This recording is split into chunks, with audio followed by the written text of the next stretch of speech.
Public transport आज आपने एक ड्रामा बना दिया है कि आपने जनता को ये कहा कि घर से काम करिए, वर्क फ्रॉम होम।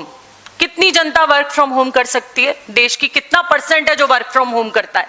वो लेबर जो आज माइग्रेंट लेबर जिसको गैस के सिलेंडर 4-4 हजार में मिल रहे हैं, क्या वो उत्तर प्रदेश में, बिहार में, कहीं पर भी जहां लेबर का काम करती है, कंस्ट्रक्शन के काम करती है, वो घर चला सकती है? जिसकी दिन की कमाई 800 रुपए नहीं है, वो किस तरीके से आज 4,000, 5,000, 6,000 का सिलेंडर खरीद सकती है? आज उन्होंने बैग पैक किया और वो गांव की तरफ निकल लिए। अगर आप सच्चाई की बात करें और सच देखें, आज बड़ी बड़ी कंपनीज में लेबर नहीं है, लेकिन मोदी जी ने एक इवेंट मैनेजमेंट कंपनी बनाई। पहले मोदी जी आए और उन्होंने कहा 2 गाड़ी का काफिला दिखाया, एक दिन पहले रोड शो किया, 100 गाड़ी से ज्यादा उनके काफिले में, अगले दिन 2 गाड़ियां दिखाई। ऐसे ही उनके एक प्रदेश के मुख्यमंत्री बाइक पे चल दिए पीछे काफिले के साथ, और 2 दिन बाद वही मंत्री लगातार इतने लंबे काफिले से चल रहे हैं। तो ये क्या इवेंट मैनेजमेंट आप कर रहे हैं? ये आप क्या दिखाना चाहते हैं देश की जनता को? एक दिन रेल में जाएंगे और बाकी दिन काफिले से जाएंगे। जनता सड़क पर है और मोदी जी के मंत्री मस्त हैं। आज जिस तरीके से वो कहते हैं सोना मत खरीदिए, वो कहते हैं एक टाइम रोटी खाइए,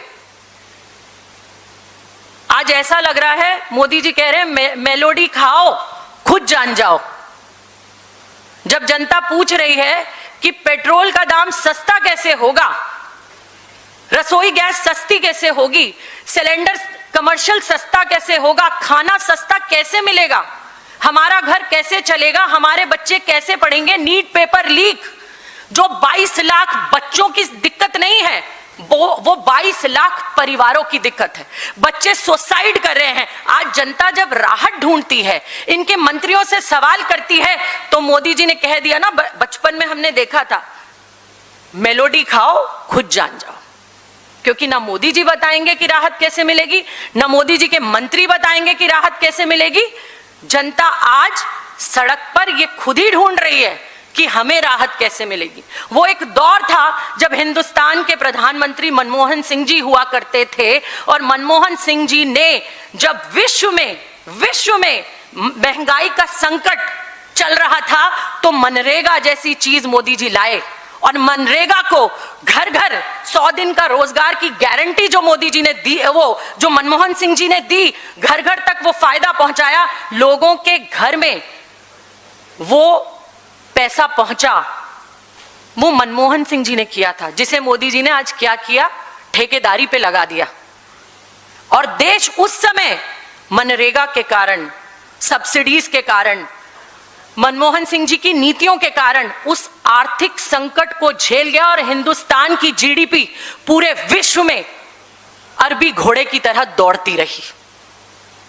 हमने देखा उस वक्त के यूएस के राष्ट्रपति किस तरीके से मनमोहन सिंह जी से सलाह ले रहे थे कि कैसे आपने हिंदुस्तान में यह करिश्मा कर दिया कि हिंदुस्तान की अर्थव्यवस्था पर इसका असर नहीं पड़ा। आज हम देखते हैं कि यूएस के राष्ट्रपति इस देश को आदेश देते हैं, कॉम्प्रोमाइज्ड पीएम, कि आप, जैसा गौड़ा साहब ने कहा, ईरान से तेल नहीं खरीदेंगे। आप कहां से तेल खरीदेंगे? हमारे घर में 2 रोटी है, लेकिन हम अपने बच्चे भूखे मर रहे हैं, उन्हें हम 2 रोटी नहीं खिला रहे हैं, लेकिन हम बांग्लादेश को रोटी दे रहे हैं। जितना तेल आपने बाहर से मंगाया, उसको रिफाइन करके आपने बांग्लादेश को कितना तेल भेजा, और आप हिंदुस्तान के बच्चों से, हिंदुस्तान की जनता से क्या कह रहे हैं कि तेल नहीं है, शेयर्ड चलिए या वर्क फ्रॉम होम करिए। अगर इतना संकट देश में है और देश की जनता भुगत रही है, रोज प्राइस राइज झेल रही है, तो आप इस संकट के समय जब आपके घर में कमी है, तो आप बांग्लादेश हजारों करोड़ का तेल कैसे भेज पा रहे हैं? कैसे भेज पा रहे हैं? देश की जनता को भूखा मार रहे हैं और बाहर तेल भेज रहे हैं। तेल के दाम घटा नहीं रहे हैं। ये क्या है? बाहर से खरीदो और बाहर बेचो, हिंदुस्तान की जनता जाए भाड़ में। मैंने कहा ना, मेलोडी खाओ खुद जान जाओ कि करना क्या है।